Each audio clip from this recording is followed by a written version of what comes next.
انا بغيت هذا السيد هذا اللي تعدى على هذا البوليسي هذا، وغادي يشدوه، ماشي غنقول الا شدوه، غادي يكون تشد ولا شدوه، بغيتو يدوز اقصى العقوبات.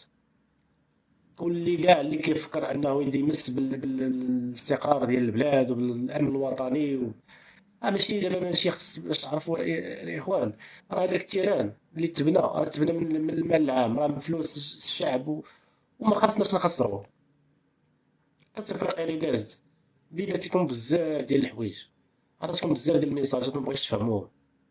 علاش المغاربه ما نكونوش حنا متحدين مع بعضياتنا؟ راه بحال الوداد، بحال الرجاء، بحال الجيش، بحال انا كنبغي الوداد، ما عنديش مشكل. اللعب ديال بيترو تخسر الوداد مع الرجاء وهانيه، غنتقلق ولكن راه ما غاديش ندير واحد ردة الفعل، ولا نمشي نضرب الامن، ولا نضرب واحد اخر في الشارع، ولا نهرس، ولا عادي جدا. وهكا كلاب بحال الوداد حتى هي، ودراري بحال الجيش.